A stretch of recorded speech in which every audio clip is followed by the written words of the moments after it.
Avis vascular centre మన దేశంలోనే the best varicose vein hospital. Hare Krishna Prabhuji. Hare Krishna. ఎలా ఉన్నారు ప్రభుజీ? దయా ప్రభుజీ, ఉగాది రాబోతోంది. మనందరికీ కూడా తెలుగు వారికి నూతన సంవత్సరం ఆ రోజు నుంచి ప్రారంభమవుతోంది. నిజంగా ఉగాది అనగానే ఏదో ఒక మార్పుని కోరుకోవాలి, కొత్తదనం అంటే అన్ని రకాలుగా కొత్తదనం వస్తుంది, ప్రకృతిలో మార్పులు వస్తాయి, మన జీవితంలో కూడా ఏదైనా మార్పులు రావాలి అని చెప్పి ఆశిస్తూ ఉంటారు. ఎలాంటి మార్పులని మనం ఆహ్వానించాలంటారు? యాక్చువల్గా మీరు చూస్తే కరెక్ట్ న్యూ ఇయర్ చేసుకోవాల్సిన టైం ఏదైనా ఉంటే అది ఉగాది. అవును. ఎందుకు అనంటే పర్యావరణంలో ప్రకృతిలో మార్పులు మనం గమనిస్తూ ఉంటాం అనమాట. మీ ఇంకొక విశేషం చూస్తే సనాతన ధర్మంలో ఒక గొప్పతనం ఉగాది నూతన సంవత్సరంగా మనం చేసుకుంటాం. ఉగాది రోజు అత్యంత ముఖ్యమైన స్పెషాలిటీ ఏంటి? ఉగాది పచ్చడి. ఉగాది పచ్చడి. ఉగాది పచ్చడిలో మీరు చూసారనుకోండి, షడ్రుచోపేతము అని అంటారు. అని అంటే అన్ని రకాల రుచులు అందులో ఉంటాయి. అందులో చేదు కూడా ఉంటుంది, కారం కూడా ఉంటుంది, తీపి కూడా ఉంటుంది, పులుపు కూడా ఉంటుంది. అంతే కదండి? అవును ప్రభుజీ. ఒక పండగ చేసుకోవటం ఎంత గొప్పది అంటే, న్యూ ఇయర్ అని ఒక చెత్త ఫెస్టివల్ ని ఒకటి చేస్తారు అందరు కూడా. ఏం చేస్తారు? రాత్రి దయ్యాల్లాగా లేచుండి పిచ్చి పిచ్చి పనులన్నీ చేసి హ్యాపీగా ఉండాలి, హ్యాపీ న్యూ ఇయర్ అని రాత్రంతా తాగటం తిరగటం ఇదే పని చేస్తారు.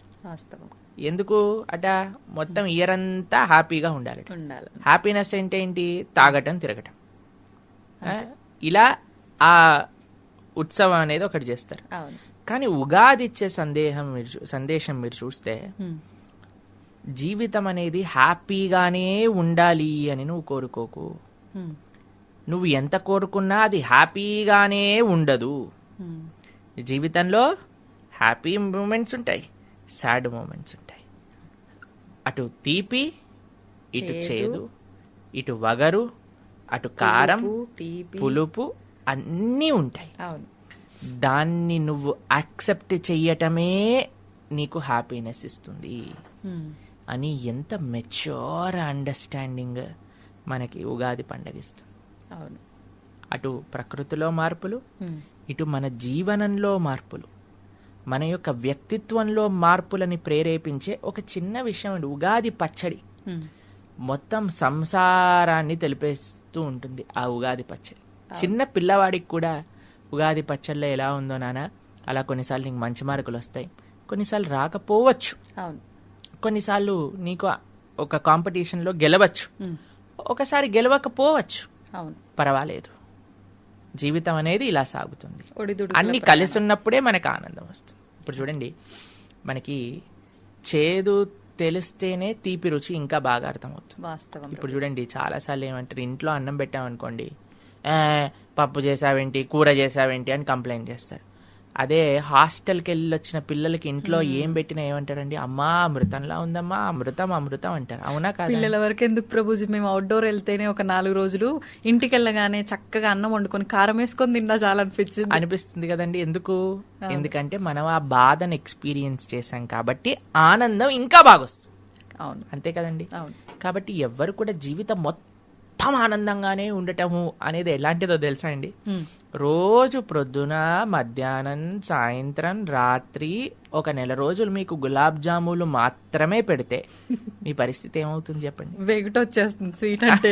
అంతే కదండి. అంతే. అలానే జీవితం మొత్తం హ్యాపీగానే ఉండాలి, నాకేం బాధ రావద్దు అనుకుంటే అలానే ఉంటుంది అనమాట. సంతోషం యొక్క రుచి కూడా తెలీదు, దాన్ని అనుభవించలేము కూడా.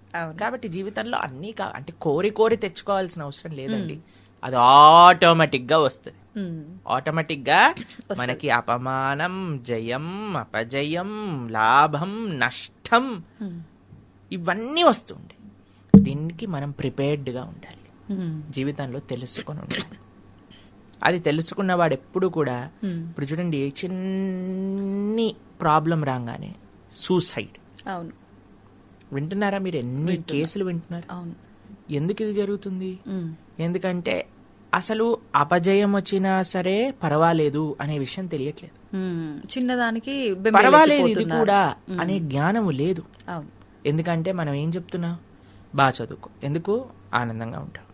మంచి ఉద్యోగం తెచ్చుకో, ఆనందంగా ఉంటావు. మంచి పెళ్లి చేసుకో, ఆనందంగా ఉంటా. అవును. ఇది చెయ్యి, ఆనందంగా ఉంటా. ఆనందమే ప్రముఖంగా పెట్టి జీవనం సాగిస్తున్నాం కాబట్టి. అలా కాకుండా ఆనందం కాదు, ధర్మం ముఖ్యం. ధర్మంగా ఉన్నప్పుడు కొన్నిసార్లు జయం అపజయం రెండూ వస్తాయి, పర్వాలేదు. నువ్వు నీ బెస్ట్ ఇచ్చావా అని నువ్వు ఆలోచించు. ఒక ఇంజనీరింగ్ కాలేజీలో చదివే పిల్ల ఎగ్జామ్లు రాసి నేను సెకండ్ వస్తానేమో అనే భయంతో సూసైడ్ చేసుకున్నదట. అవును. రిజల్ట్ వచ్చాక ఫస్ట్ వచ్చింది. తొందరపాటు నిర్ణయం. ఎందుకు ఇదే వస్తుంది? ఎందుకంటే అసలు ఏంటి తత్వము అని అర్థం కావట్లేదు. అలా కాకుండా మనం పిల్లలకి ఇలాంటి మంచి సనాతన ధర్మంలో ఉండే ఉత్సవాలు, ఇలాంటి విషయాన్ని ఉగాది తర్వాత వచ్చే మనందరికీ ప్రీతిపాత్రమైన పండుగ శ్రీరామనవమి. అటువంటి రామచంద్రుడు మూర్తీభవించిన ధర్మం. రామో విగ్రహవాన్ ధర్మ. అటువంటి రామచంద్రమూర్తి తన జీవితంలో ఆచరించి చూపించాడండి. ఎలానో మీకు ఒక విషయం చెప్తాను. ఎప్పుడైతే దశరథ మహారాజు అయ్యా రామ నీకు రాజ్య పట్టాభిషేకం చేస్తున్నాము అని అంటే నవ్వాడట. నవ్విన ముఖాన్ని వర్ణిస్తున్నారు. ఎలా ఉందట రాముడు నవ్విన ముఖము అని అంటే విరుచుకున్న తామర పువ్వు ఎంత అందంగా ఉంటుందో అంత అందంగా ఉందట. మరుసటి రోజే కైకమ్మ నువ్వు నీకు రాజ్యం దక్కదు, భరతుడికి రాజ్యం ఇస్తాను, నువ్వు 14 సంవత్సరాలు అరణ్యవాసానికి వెళ్ళాలి అని చెప్పింది. అప్పుడు కూడా రాముడు నవ్వుతూనే బయటికి వచ్చాడట. ఆయన నవ్వు ఎలా ఉందట చిరునవ్వు అని అంటే కేవలం విరుచుకున్న తామర పువ్వులా కాదు, అప్పుడే విరుచుకున్న తామర పువ్వు ఎంత ఫ్రెష్ గా నిగనిగలాడుతూ ఉంటుందో అంత అందంగా ఉన్నదట రాముడి యొక్క శ్రీముఖం. అంటే మనకి ఏది జరిగినా కొన్నిసార్లు సన్మానం దొరుకుతుంది, కొన్నిసార్లు అపమానానికి గురవుతాం, కొన్నిసార్లు జయం వస్తుంది, కొన్నిసార్లు అపజయం వస్తుంది. వీటన్నిటికీ కూడా సిద్ధముగా ఉండు. తథా మానాపమానయో. కృష్ణుడు భగవద్గీతలు చెప్పారు. ఇప్పుడు ఎండాకాలం, అందరు విరవెళ్ళాడిపోతున్నారు ఎండకి. ఎండాకాలం అయిపోయాక మళ్ళీ వర్షం పడంగానే ఓ ఈ రోడ్లన్నీ పోతున్నాయి, వర్షం ఎప్పుడు ఆగిపోతుంది. వర్షాకాలం అయిపోగానే చలికాలం గసగసపోతా. ఇవన్నీ మారుతూనే ఉంటాయి. మనం ఆపగలుగుతామండి? లేదండి, నాకు మామిడి పండ్లు ఇష్టం, మొత్తం సంవత్సరం అంతా ఎండాకాలమే కావాలి. ఆగలుగుతామా? ప్లస్ మీరు చూడండి, ఒక్కొక్క కాలానికి ఒక్కొక్క డిసడ్వాంటేజ్ ఉంది, అడ్వాంటేజ్ ఉంది. అవును. సమ్మర్ వేడి ఎక్కువ, కానీ సెలవులు అప్పుడే వస్తాయి, మామిడి పళ్ళు వస్తాయి. అవునా కదా? ఇప్పుడు వర్షాకాలంలో వర్షాలు పడుతుంటాయి, చాలా ఇది సోమరతనం అనిపిస్తుంది, ఎక్కడికి పోబుద్ది కాదు, బట్టలారు. కానీ ఎక్కువ వర్షం పడి రోడ్లన్నీ జామ్ అయిపోతే మనకి ఆఫీస్ సెలవు వచ్చేస్తుంది. అవును. మేము చిన్నప్పుడు వెయిట్ చేస్తుండే వాళ్ళం, ఎప్పుడు వర్షం పడి మొత్తం తుఫాన్ వచ్చి రోడ్లన్నీ నిండిపోయి స్కూల్కి హాలిడే ఇస్తా. మా స్కూల్ వాళ్ళు ఎంత వర్షం పడ్డా హాలిడే ఇచ్చేవాళ్ళు కాదనమాట. అయితే మాకు చాలా బాధేస్తుంది, ఇంత వర్షం పడ్డా ఎందుకు సెలవులు ఇవ్వట్లేదని. ఇప్పుడు మాత్రం చిన్న చిన్న దానికి వర్షాలు పడితే ఫ్యాన్లు ఎక్కడ పడిపోతున్నాయో, గోడలు ఎక్కడ పడిపోతున్నాయో చాలా సెలవులు ఇచ్చేస్తున్నారు. తర్వాత ఇప్పుడు చలికాలంలో చలి ఎక్కువ ఉంటుంది, కానీ మంచి ఆహ్లాదకరమైన వాతావరణం ఉంటుంది. కాబట్టి అన్నిటికీ ఒక మంచి ఒక చెడు అనేది ఉంటుంది. అలానే జీవితంలో కూడా మనం హ్యాపీగా మనకు వచ్చే మంచి చెడులు రెండింటినీ యాక్సెప్ట్ చేసుకుంటూ నడుస్తూ ముందుకెళ్తే అది జీవితం యొక్క పరమార్థం. నూతన సంవత్సరము అని అంటే ఒక కొత్త మార్పు వైపు మనం మారటం. కాబట్టి ఉగాది మనం చేసుకోబోతున్న అందరూ కూడా ఒక చైతన్యం వచ్చి హ్యాపీ న్యూ ఇయర్ చెప్పొద్దండి, హ్యాపీ న్యూ ఇయర్ చెప్పొద్దండి, ఉగాది శుభాకాంక్షలు అని న్యూ ఇయర్ అప్పుడైతే చెప్పారు. కానీ ఉగాదికి ఎంత గొప్పగా వాళ్ళు చేసుకుంటారు, ఎంత గొప్పగా ఇప్పుడు న్యూ ఇయర్ రెజల్యూషన్స్ అంటారు. అలా ఎంతమంది ఉగాది రెజల్యూషన్స్ తీసుకుంటారో వేచి చూసి ఉండాలి. నిజంగా ఉగాది రెజల్యూషన్ అంటే నిజంగా నాకు ఒక ప్రశ్న అండి. ఉగాదిని కొత్త సంవత్సరం అంటాం కదా, నిజంగా న్యూ ఇయర్ అంత ఎక్సైటెడ్ గా ఉంటామా? అంటే కొత్త సంవత్సరం ప్రారంభం అవుతుంది అనే ఒక భావన మనసు లోపల ఉంటుందా అనేది నాకు ప్రశ్న. అలా నిజంగా ఉంది మీకు అని అంటే మీరు చాలా మంచి వాళ్ళని. అక్కడి నుంచి మీరు ఒకసారి పరిశీలన చేసుకోవాలి. పాత సంవత్సరం మొత్తం కూడా నేనేమేమి తప్పులు చేశాను, కేవలం ఏమేమి తప్పులు చేయటం కాదు, నేను ఏమేమి మంచి పనులు చేశాను, ఏమేమి పెంచగలుగుతాను మరుసటి సంవత్సరంలో, ఏ తప్పులు నేను తగ్గించుకుంటా, ధర్మాచరణ ఎంత చేశాను, ఇంకెంత ధర్మాచరణ చెయ్యాలి. దాంతోపాటు మనం ఏవైతే సంకల్పాలు తీసుకున్నామో ఎక్కడెక్కడ తప్పు చేసి దాన్ని మనం చేయకుండా ఆపేశాము, ఏ కొత్త సంకల్పాలు నేను తీసుకుంటాను, ఎంత ధార్మికంగా ఉన్నాను, ఇంకెంత ధార్మికంగా ఉండాలి. ఇలా ఒకరోజు ఉగాది రోజు కూర్చొని ఒక అరగంట సమయం తీసుకొని వాటన్నిటినీ కూడా చక్కగా మనం ఆలోచన చేసి రాసుకొని, అన్నిటికంటే గొప్ప ఆదర్శమూర్తి ఉత్సవాలు ఉగాదితోటే ప్రారంభమవుతాయి. రామచంద్ర స్వామి వారి యొక్క నవరాత్రులు అంటాం. ఆ రాముడి యొక్క ఆదర్శంగా రామాయణాన్ని ఉగాది మొదలుకొని రామనవమి వరకు రామాయణాన్ని చక్కగా వినగలిగితే మనం ఎంతో గొప్ప గొప్ప మహానుభావులు చెప్పారు రామాయణం తెలుగు. మహాదాసుడు కూడా చిన్నగా ప్రయత్నం చేశారు రామాయణం చెప్పడానికి, ప్రణవానంద దాస్ ఛానల్లో ఉంటుంది. చక్కగా శ్రవణం చేసి ఎంతో మహానుభావులు చెప్పారు. అందరి రామాయణాన్ని చక్కగా శ్రవణం చేసి వాటిని చక్కగా అర్థం చేసుకొని రాముడి యొక్క వైభవాన్ని రాముడిలా రాముడు చూపించిన మార్గంలో నడవడానికి ఒక సంకల్పం మనం ఉగాది రోజు చేసుకోవచ్చు అనమాట. వచ్చే సంవత్సరం మొత్తం కూడా బాగుంటుంది. దానివల్ల మీ అందరికీ కూడా ఈ వచ్చే ఉగాది మంచి ధార్మికమైన చింతనతో నింపాలి. ఆ భగవంతుడి యొక్క పూర్తి కృపా కటాక్షాలు మీ అందరిపైన ఉండాలని మీకు మీ ప్రేక్షకులందరికీ ఉగాది శుభాకాంక్షలు. Thank you Prabhuji. ప్రభుజీ, మనం చూసాము సునీత విలియమ్స్ 8 రోజుల కోసం అని చెప్పి స్పేస్కి వెళ్ళి 9 నెలల తర్వాత భూమిపైకి రావటము మనం అందరం కూడా చూసాము. గత 2 రోజుల నుంచి కూడా అదే వార్తలు మనం ఎక్కువగా వింటున్నాము, చూస్తున్నాము. అయితే ప్రతి సోషల్ మీడియాలో కూడా అంటే ఒక్కొక్క ఛానల్లో ఒక్కొక్క రకంగా, మామూలుగా తను ఒక దగ్గరేమో భగవద్గీత పుస్తకం తనతో పాటు తీసుకెళ్ళింది ఆ గ్రంథాన్ని అని చెప్పి, ఇంకొక దగ్గరేమో వినాయకుడి విగ్రహాన్ని తీసుకెళ్ళింది అని చెప్పి మనకు అంటే కనిపిస్తున్నాయి చూసినంత వరకు. మామూలుగా అంటే తను తీసుకెళ్ళింది లేనిది మనం చూడలేదు, చూపించినంత వరకు అయితే ఇది వాస్తవమేమో అనిపిస్తుంది. మామూలుగా ఇప్పుడు వాళ్ళు వెళ్ళింది, వాళ్ళు ఉన్నది, వాళ్ళు చేసేది అంతా కూడా సైన్స్కి సంబంధం ఉన్న విషయం. సైన్స్ అనగానే ఆధ్యాత్మికానికి సంబంధించి నమ్మరు, కొంచెం దూరంగా ఉంటారు, ఇలాంటి ఆలోచనలో మనం ఎక్కువగా ఉంటాము. కానీ ఇది తీసుకెళ్ళింది ఈమె అని తెలియగానే అదేంటి ఇంత సైన్స్ నమ్మే వాళ్ళు, దీన్ని నమ్మని వాళ్ళు ఆవిడ ఇవి తీసుకెళ్లడం ఏంటి? ఇంకొక విషయం, ఇది తీసుకెళ్లటం వల్లే తను ఇన్ని నెలల తర్వాత అయినా కూడా భూమిపైకి ఇంత సురక్షితంగా వచ్చారు అని చెప్పి ఇది ఒక గట్టి నమ్మకంగా కూడా మనందరం తీసుకుంటున్నాం. దాని గురించి మీరేం చెప్తారు ప్రభుజీ? ఇప్పుడు ముందుగా సునీత విలియమ్స్ గారి యొక్క ధైర్యాన్ని మనం అప్రిషియేట్ చేయాలి. నిజంగానే ఒక మాతృమూర్తి అయ్యుండి ఎంత ధైర్యంగా 9 నెలలు ఆకాశంలో ఉండటం, అలానే ఇన్ని నెలల తర్వాత కిందికి తీసుకొస్తున్నారు. అసలు అది మనకి తెలిసి ఇంకొక గొప్ప వ్యక్తి కల్పన చావ్లా. అవును, ఆవిడ వచ్చేటప్పుడు ఆ స్పేస్ షటిల్ అది ఫైర్ అయిపోతుంది అనమాట. కానీ అది ఎంత ధైర్యం కావాలండి చెప్పండి. ఇద్దరు కలిసి అక్కడికి వెళ్ళి నెలల పాటు అక్కడి నుంచి ఎన్నో వేల మందికి ప్రేరణ, ఎన్నో వేల మంది మేము వీడియోస్ చూసాం. స్కూళ్ళల్లో ఉండే వాళ్ళందరూ ఫోన్ అక్కడ వీడియో టెలికాన్ఫరెన్స్ ఆవిడని అడుగుతున్నారు అక్కడ జీవనం ఎలా ఉంటుంది ఏంటి అంటే, అక్కడ నుంచి ఎంత ఆనందంగా పిల్లలందరికీ ఇలా వాటర్ తాగుతాం, ఇలా తింటాం, ఇలా ఉంటాం, ఇలా చేస్తాం. అవును, అంత ధైర్యం ఉంది ఆవిడికి. అంత ధైర్యంగా వచ్చి ఆ చిరునవ్వు ఎక్కడ కూడా మిస్ అవ్వకుండా వచ్చారు వాళ్ళు. ఆ ధైర్యానికి, వారికి మనోధైర్యానికి, వారికి ఉన్న శక్తికి నిజంగా మనం చేతులెత్తి దండం పెట్టాలి. ఇంకొక విషయం చెప్తాను. ఆవిడే తన వీడియో మాట్లాడుతూ, నేను అంతరిక్షానికి వెళ్ళినప్పుడు మాతో పాటు భగవద్గీతతో పాటు ఉపనిషత్తులు కూడా మేము తీసుకెళ్ళాను. అక్కడ కొద్దిగా సమయం దొరుకుతుంది కాబట్టి దాన్ని అధ్యయనం చేసి I thought it would be nice to reflect upon అని ఆవిడ చెప్పిన వాక్యములు అనమాట. అంటే ఆవిడ యొక్క భావన చూడండి, ఇవి చదివి వాటి గురించి ఆలోచన. భగవద్గీత ఎంత ధైర్యాన్ని నింపింది అర్జునుడి లోపల. ఒక వారియర్, సునీత విలియమ్స్ గారు కూడా ఒక వారియర్ నిజంగా చెప్పాలంటే. అలాంటి అర్జునుడి లోపల ధైర్యాన్ని నింపింది. సునీత విలియమ్స్ కి ధైర్యాన్ని ఇచ్చింది. ఏపీజే అబ్దుల్ కలాం లాంటి మహానుభావులకి ధైర్యం ఇచ్చింది. తర్వాత ఆల్బర్ట్ ఐన్స్టీన్ లాంటి వారు ప్రేరణ పొందారు. ఎవరికి ప్రపంచంలో గీతని ముట్టుకున్నా వారికి ధైర్యం ఇచ్చే శక్తి భగవద్గీతలో ఉన్నది. ఇది భగవద్గీతనంటేనే ధైర్యం ఇచ్చే ఒక పుస్తకం. ఎవరు గీతని చదివినా సరే వారికి కొండంత ధైర్యం ఉంటుంది.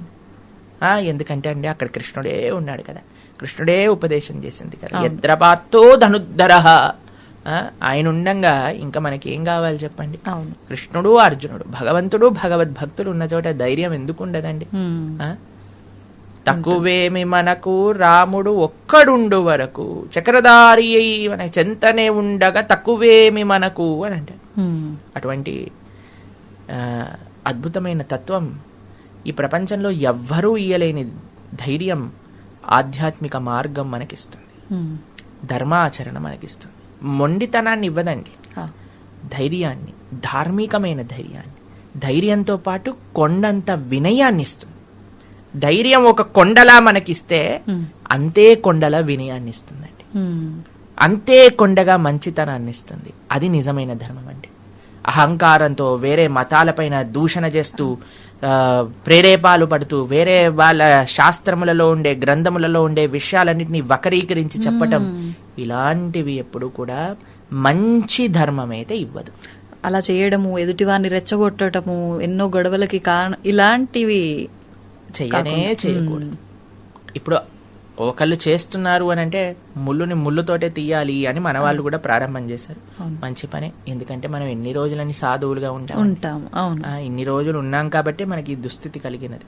ఇప్పుడైనా సరే హిందువు మేలుకోవాలి అంటే లేచి కత్తులు పట్టుకొని పోవాలని కాదు.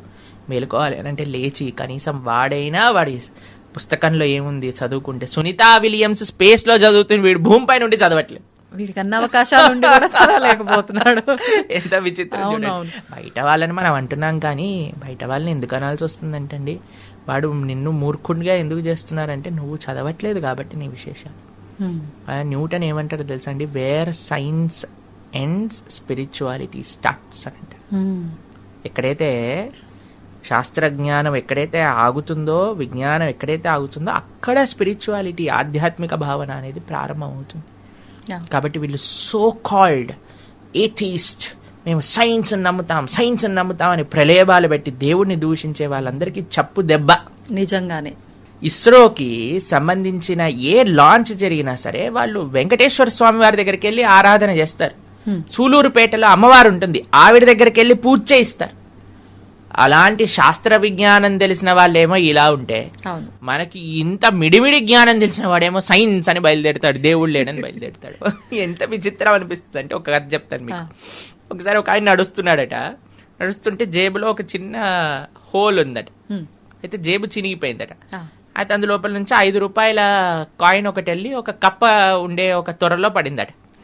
పరంగానే ఆ కప్పకి 5 రూపాయలు వచ్చాయని బయటకు వచ్చి ప్రొద్దున పూట ఏనుగుకి మంచిగా స్నానం చేయించి నామాలు పెట్టి ఏనుగు పైన శ్రీరంగ క్షేత్రంలో కావేరీ తీర్థాన్ని తీసుకెళ్తారనమాట. ఆ కావేరీ తీర్థం పట్టుకొని ఇలా ఇలా ఏనుగు రాజరకంగా నడుచుకుంటూ వెళ్తుంటే ఈ కప్ప బయటకు వచ్చి, ఏ ఇది నా దారి, నా దగ్గరకు వస్తావా అని కప్ప కాలెత్తి ఏనుగును కొడుతుందట. ఏనుగు చూస్తుందండి కప్పని, ఒక్కసారి అడుగేస్తే అని కాలు దానిపైన పెట్టంగానే అది చట్నీ అయిపోయింది అనమాట. ఏనుగు అలా అని నడుచుకుంటూ వెళ్ళిపోయింది.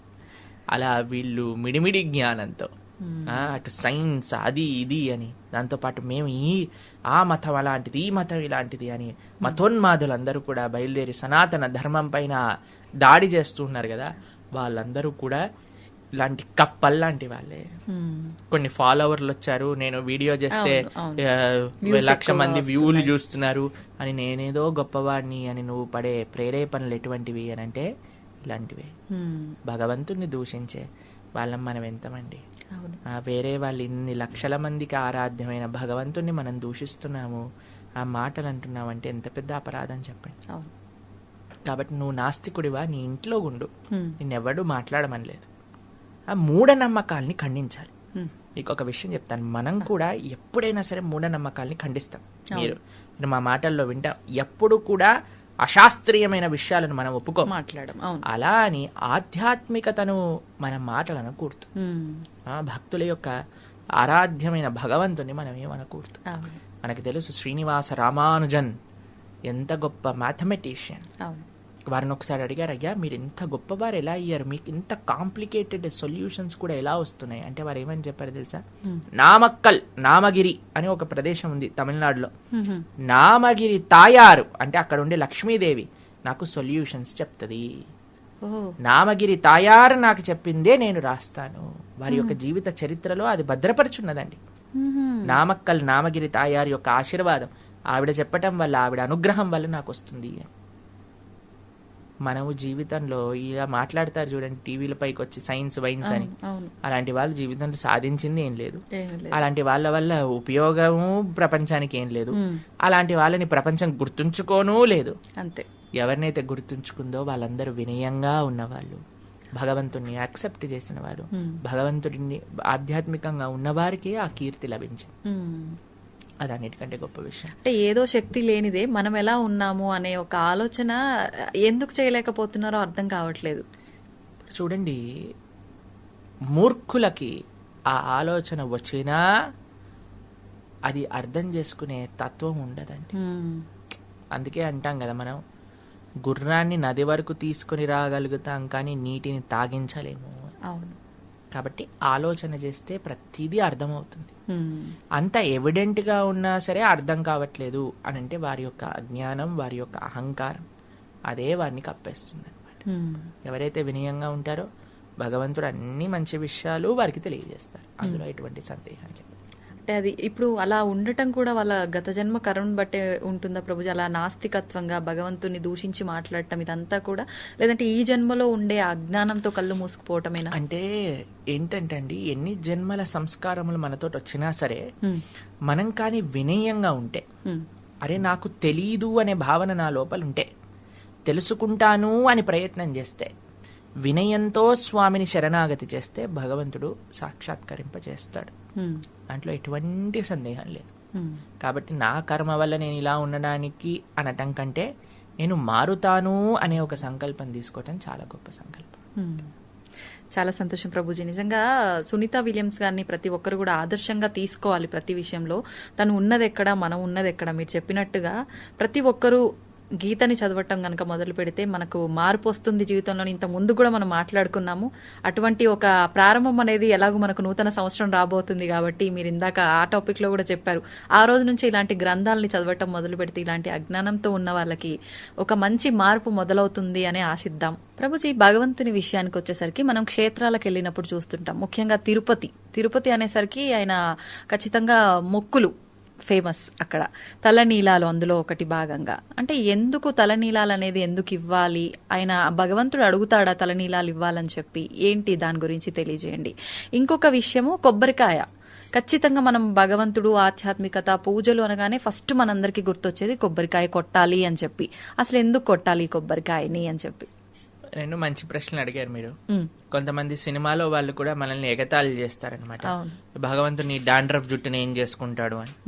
యాక్చువల్గా వీళ్ళంటి వాళ్ళు అంటే మూర్ఖులు, తత్వం తెలియని వాళ్ళు అనమాట. ఎందుకు మనకి ఈ రోజు ఇలా మాట్లాడాల్సి వస్తుందంటే, ఏ ధర్మం పైన కూడా వీళ్ళు ఇలా కామెడీ చేసి మాట్లాడే అంత ధైర్యం లేదండి, కేవలం సనాతన ధర్మం పైన.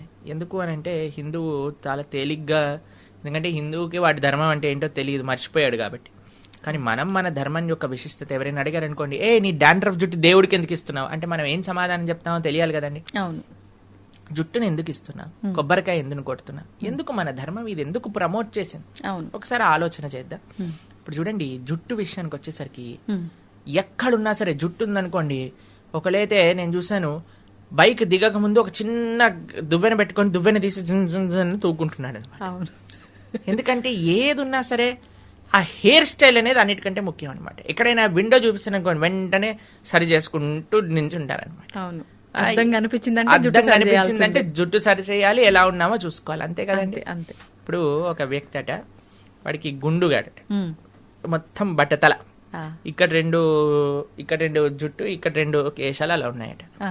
ఒక వ్యక్తి ఆయన దగ్గరికి వెళ్ళి, అబ్బా అసలు ఏంటి నీ కేశ సౌందర్యం అనగానే చాలా ఆనందపడి ఒక బస్తా బియ్యం ఇచ్చేసాడట ఆయనకి. అయితే సరే అని బస్తా బియ్యం పట్టుకొని నడుచుకుంటూ వెళ్తున్నాడట. నడుచుకుంటూ వెళ్తుంటే ఇంకొక ఆయన అడిగాడట, అరే ఈ బస్తా బియ్యం ఎక్కడి నుంచి వచ్చారా? ఆ బట్టతలోడు ఇచ్చాడు అన్నాడు. సరే నేను అక్కడికి వెళ్ళాడట, వెళ్ళి చెప్పాడట, నువ్వు బస్తా బియ్యం ఇచ్చావు కదా, వాడు నిన్ను బట్టతలోడు అంటున్నాడు అనగానే ఒక గుర్రం పైన వీడు బయలుదేరాడట, పరిగెత్తుకుంటూ వీడి దగ్గరకు వచ్చేసరికి, ఏంట్రా నన్ను బట్టతలోడు అంటావా అంటే ఈయన చూసాడట, వీడు వెళ్ళి చెప్పుంటాడని, మెల్లగా మీరంతా ఫాస్ట్ గా రాకండి, మీ జుట్టంతా ఎగిరిపోతుంటే ఇలా అలల్లా కనిపిస్తుంది, ఎంత సుందరం అనగానే వాడు వచ్చిన గుర్రం కూడా వీడికి ఇచ్చేసాడట. పొంగిపోతున్నాడా? పొగడతలకి పొంగిపోతున్నా. అలాంటి వాళ్ళమే మనందరం కూడా. ఓకే, మనకి కొద్దిగా పొంగంగా బుబ్బని బెలూన్ లా ఉబ్బిపోతాం అనమాట. ఇంత ఉన్నది ఇంత చేయంగానే మన ఆకాశంలో పట్టుకొని కిందికి దింపాల్సి వస్తుంది అన్నమాట. అంతేనా కాదా చెప్పండి. అంతే. దేనికి గొప్పతనం? కేశ సౌందర్యం. అసలు ఏం హెయిర్ స్టైల్ రా అనగానే మనం గుడుగుడు అయిపోతాం. మాకే ఆ ప్రాబ్లం ఏం లేదు, ఓన్లీ వన్ హెయిర్ స్టైల్.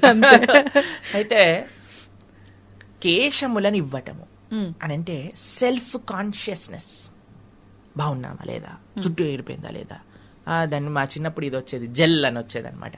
ఆ జెల్ తీసి జెల్ కి రాసుకొని ఇలా ఇలా హెయిర్ డ్రెస్సింగ్ చేసుకొని అలా పిచ్చి జనాలందరూ చూస్తే మాకైతే ఎంత బాధ వేసేది. అసలు ఏం చేస్తున్నారా వీళ్ళు, ఇన్ని డబ్బులు ఖర్చు పెట్టడం ఏంటి, మేమైతే బ్లేడ్ తీసుకొని గురుగురు అని అనుకుంటాను, 2 రోజులకి ఒకసారి అయిపోద్ది మా పని అంతే. కానీ పిచ్చి ఎందుకోసం? నేను బాగుండాలి, నేను బాగా కనిపించాలి, నేను నేను నాది నేను నేను నాది నాది, దీంట్లోనే మనిషిపోతుంది. కానీ ఎప్పుడైతే మనం భగవంతుడికి మన తలనీలాలు సమర్పణ చేస్తున్నామా, అయ్యా నేను ఇంత పొజెసివ్ సెల్ఫ్ కాన్షియస్ కాకుండా నీ గురించి ఆలోచన చేసే సమయం ఇవ్వాలి. ఆ యొక్క మన దగ్గర ఉండే ఆ భావన ఏదైతే ఉందో దాన్ని భగవంతుడికి సమర్పణ చేస్తున్నాం అనమాట. అది ఒక భావనతో మనం చేసే పని. ఆ భావన లేకుండా చేస్తే అది వేస్ట్ అండి. ఆ భావనతో కలిపి చెయ్యాలి.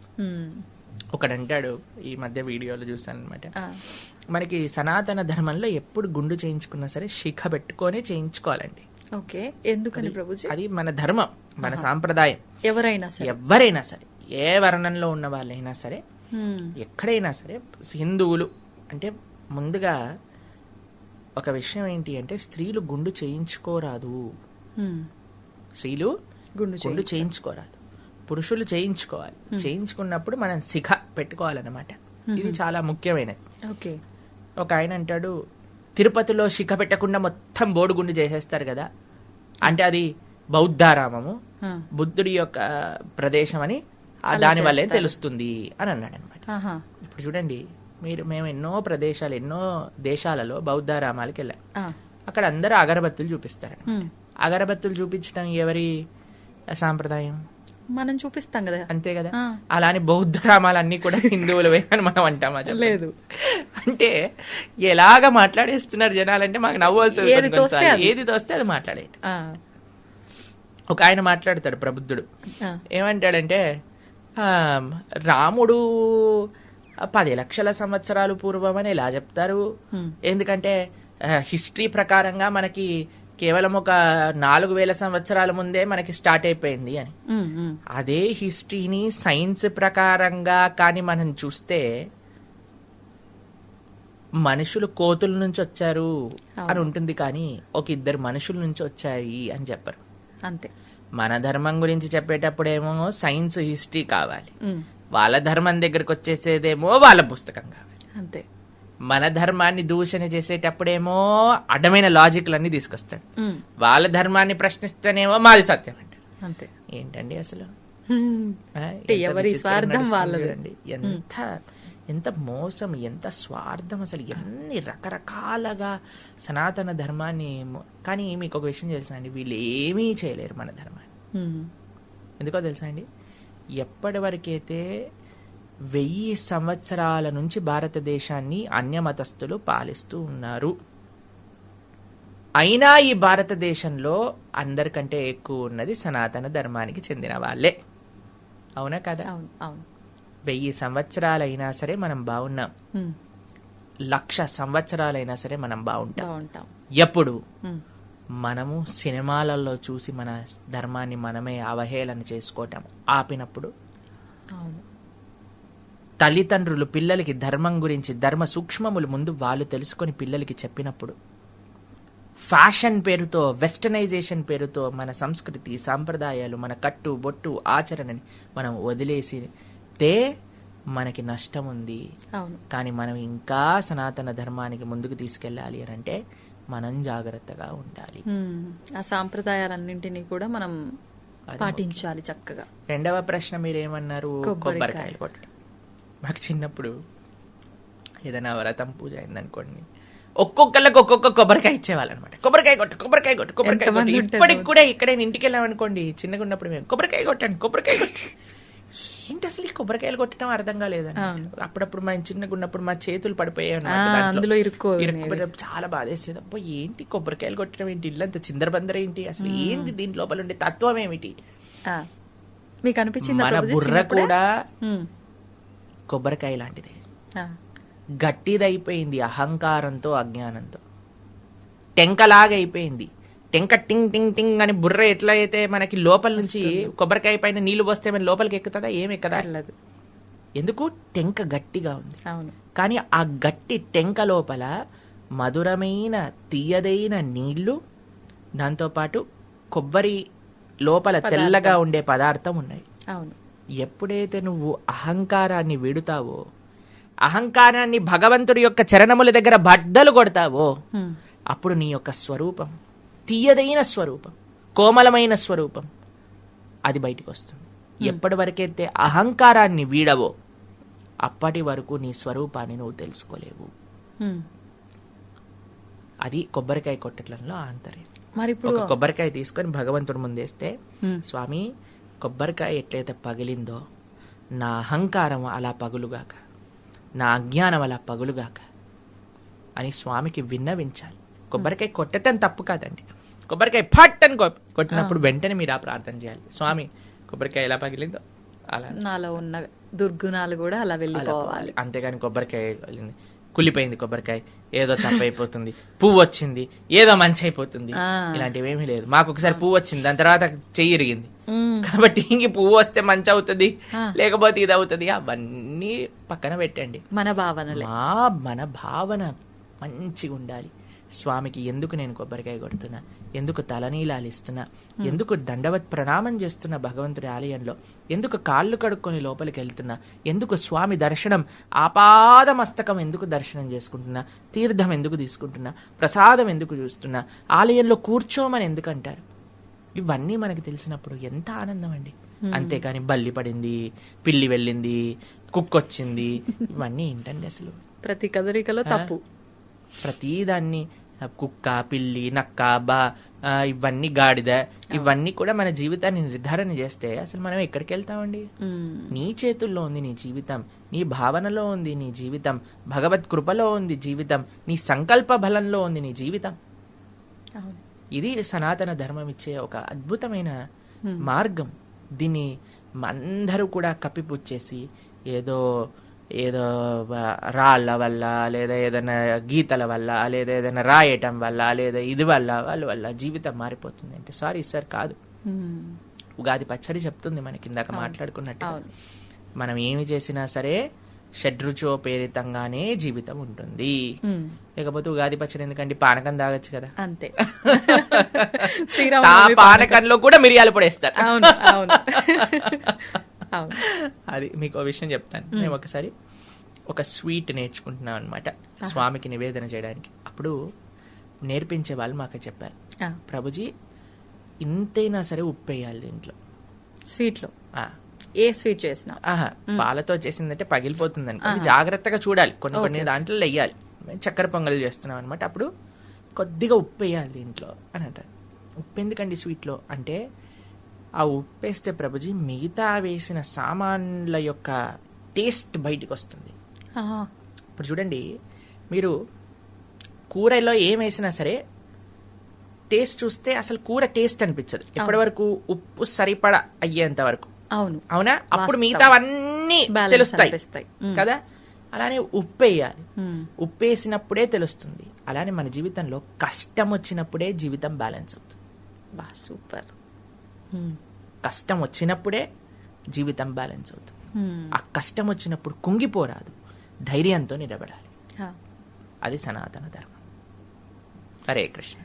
ప్రభుజీ డౌట్, ఇప్పుడు ఈ కొబ్బరికాయ కొడితే ఇంత అర్థం ఉంది, అయితే ఈ అర్థం తెలిసి కొడుతున్నారో ఎందుకు కొడుతున్నారో కానీ కొట్టడం అయితే ప్రారంభించారు, అది అలా కొనసాగుతుంది.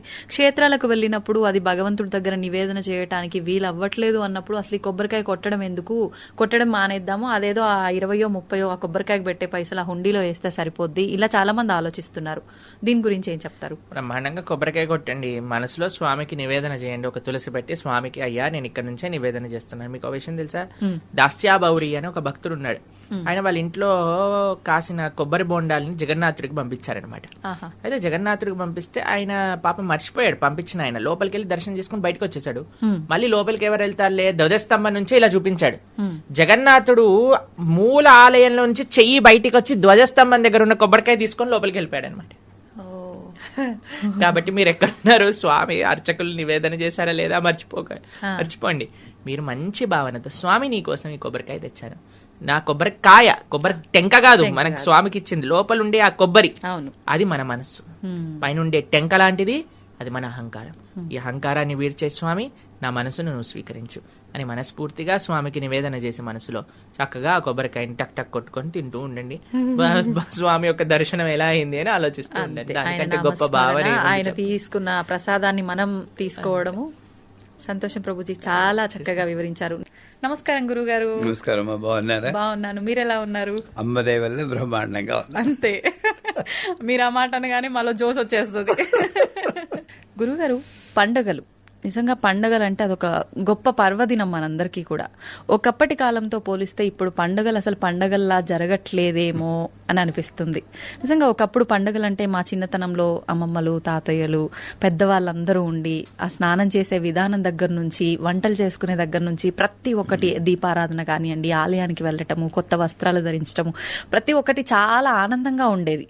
ఎందుకంటే అందరితో కలిసిమెలిసి ఉండేది కాబట్టి. కానీ ఇప్పుడు అలా కాదు. పండగ అనంటే ఏదో నచ్చింది వండుకున్నామా, లేదంటే ఆ రోజు కూడా ఆర్డర్ పెట్టుకునే వాళ్ళు చాలా మంది ఉన్నారు. కాసేపు ఏదో వెళ్ళాలి కాబట్టి పండగన ఆలయంకి వెళ్ళొచ్చామా, ఈ పోకడకి వెళ్ళిపోయింది.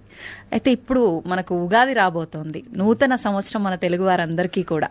మన కొత్త సంవత్సరం వస్తుంది అని అంటే ఆ పండగని పండగలా భావించి ఏదో వండుకున్నామా, పండగ అంటే పిండి వంటలు, కొత్త బట్టలు, ఇదే కాకుండా ఉగాది అనగానే ఏదో ఒక మార్పు, మనలో మార్పు మొదలవ్వాలి, పాతది వదిలిపెట్టి మనలో ఉన్న చెడు ఏదైనా వదిలిపెట్టి కొత్తదాన్ని ఆహ్వానించాలి అని చెప్పి అంటూ ఉంటారు.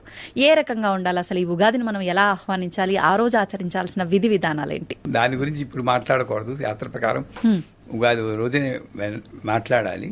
కాకపోతే ప్రతి సంవత్సరం ఎన్ని పండగల్లో మా అమ్మగారు మాకు చేసేది ఏంటంటే పొద్దున్నే లేవాలి, సూర్యోదయం ముందరే. అవును.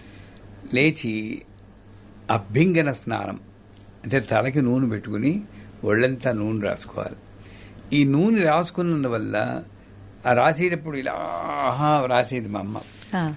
అది మసాజ్ కింద అనిపించింది, కానీ ఇప్పుడు అనిపించింది ఆ నూనె ప్లస్ ఈ స్పర్శ వల్ల లోపల టాక్సిక్ ఎలిమెంట్ చాలా తగ్గిపోతాయి. మీరు ప్రతిరోజు అభ్యంగన స్నానం చేస్తే ఫ్రెష్గా ఫీల్ అవుతారు. కళ్ళలో పడిపోయేది, అయినా సరే ఫ్రెష్గా ఫీల్ అయ్యేవాడు. తర్వాత నలుగు పెట్టుకుంటారు. ఈ నలుగు రాసేసి ఇదంతా పోయేటప్పుడు మాకు తెలిసి కాదు, ఇప్పుడు అర్థమవుతుంది. నలుగు అంటే నాలో నన్ను ఆవరించుకున్న కుళ్ళంతా పోతుంది అన్న ఉద్దేశంతో ఆ నలుగు పెట్టుకుని, ఈ రోజుల్లో నలుగు పెట్టుకుని నూనె రాసుకుని స్నానం చేసి వాళ్ళు తక్కువైపోయారు. ఒప్పుకుంటారా? ఒప్పుకుంటా. అసలు సంవత్సరానికి ఒకసారి కూడా చేయని వాళ్ళు ఉన్నాం. ఆ రోజుల్లో ప్రతి పండక్కి నేను కూడా చేయట్లేదు, అందరినీ అన్నందుకు నేనే ఏదో పండగకి ఒకసారి చేస్తాం, అభ్యంగన స్నానం చేస్తాం. నలుగు పెట్టుకునేంత ఓపిక టైం లేదు మనకి, బిజీ లైఫ్ అయిపోయింది. కానీ పండగ రోజు, ఉగాది పండుగ రోజు వస్తుంది కాబట్టి ఈ ఉగాది నుండి కొత్త జీవితాన్ని మొదలెడదాం అన్న సంకల్పం మీరు ఇందాక చెప్పినట్టు. ఎందుకంటే ఒక బిజినెస్ ఉందనుకోండి, మన లైఫ్ కూడా ఒక బిజినెస్, మనో వ్యాపారం. మామూలు బిజినెస్ లో మార్చి 31కి వచ్చేటప్పుడు బ్యాలెన్స్ షీట్ అని వేస్తాం. వేచి ఎక్కడ లాస్ వచ్చింది, ఏ డిపార్ట్మెంట్ లో లాస్ వచ్చింది, ఏ డిపార్ట్మెంట్ లో ప్రాఫిట్, ఏ డిపార్ట్మెంట్ ఇంకా ఇంక్రీజ్ అవ్వచ్చు, ఇవన్నీ చూస్తాం. అలాగే ఉగాది నాడు పురాణాలు అవన్నీ అందరూ చెప్తారు, అవి వినాలి. కానీ వాటిని మన జీవితంలోకి బ్రహ్మ ఈ రోజే సృష్టి మొదలెట్టారు అవన్నీ పక్కన పెట్టండి, విని మామూలుగా హృదయంగా ఉంటుంది. కానీ ఎలాగైతే ఒక బిజినెస్ లో నేను బ్యాలెన్స్ షీట్ చేసుకుంటానో, ఈ రోజు వెనక్కి తిరిగి చూసుకుని క్రోధినామ సంవత్సరంలో నేను ఎలా బిహేవ్ చేశాను, దానివల్ల ఏమి అనుభవించాను, ఈ సంవత్సరం నాకు అలాగ బిహేవ్ చేయాలి, ఇలా బిహేవ్ చేయకూడదు, ప్లస్ మైనస్ రెండు నిర్ణయం తీసుకోవాలి. కానీ నేనేం చేస్తున్నాను, వెనకటి మర్చిపోయి మళ్ళీ ఆదాయ వ్యయాలు, రాజభోజ అవమానాలు, కందాయ ఫలాన్ని ముందుదే ఊహిస్తున్నాను. ఇంకా వర్తమానం ఎగిరిపోయింది, అన్ని ఎగిరిపోతున్నాయి. నేను అనేది ఏంటంటే నేను చేసుకున్న కర్మే నేను అనుభవిస్తున్నాను. కర్మ నేను తగ్గించుకోగలను కానీ పూర్తిగా వైప్ అవుట్ చేయలేను. అంటే ఉగాది నాడు మొట్టమొదటి అభ్యర్థన స్నానం చేశాక ఉగాది పచ్చడి అని ఒకటి తయారు చేస్తారు. మన తెలుగు వాళ్ళల్లో, మన హిందువుల్లో పర్టికులర్గా తెలుగు వాళ్ళలో ఉన్న గొప్పతనం అంటే ఈ పచ్చడి మన దీంట్లోనే ఉంది, మిగతా వాళ్ళకి ఎక్కువగా లేదని అనుకుంటున్నాను. ఆ ఉగాది పచ్చడి కాకపోతే అది కూడా మళ్ళీ ప్రాబ్లం తెస్తుంది మనకి. ఉగాది పచ్చడి ఏం చేస్తున్నారు, దాంట్లో వేప పువ్వు, అరటిపండు, చెరుకు ముక్కలు, బెల్లము, చింతపండు, కొత్త చింతపండు అన్ని వేసి చేస్తారు. కర్మగాలి వీడు వేప చిగురు ముందు తగిలింది అనుకోండి, అమ్మో చేదొచ్చేసింది, జీవితం అంతా అయిపోయింది అనుకుంటున్నారు. ఆ సెంటిమెంట్, మూఢనమ్మకం వదిలేయాల్సింది. అది మూఢనమ్మకమే. ఎందుకంటే ఇది నీ జీవితాన్ని గ్యాంబుల్ చేయకూడదు. ఇది గ్యాంబ్లింగ్. ఎవరో చేస్తారండి, మీరు చేయరండి. ఎవరో వంట మనిషి చేస్తారో, ఇంకోటి ఎవరు చేస్తారు, మీ అక్కయ్య చేస్తారు, అమ్మాయి చేస్తారు. వాళ్ళు వేసేటప్పుడు ఏ పాళ్ళలో కలిసారో మీకేం తెలియదు. మన కర్మగాలి అది వచ్చింది, గ్యాంబ్లింగ్ లో వచ్చింది.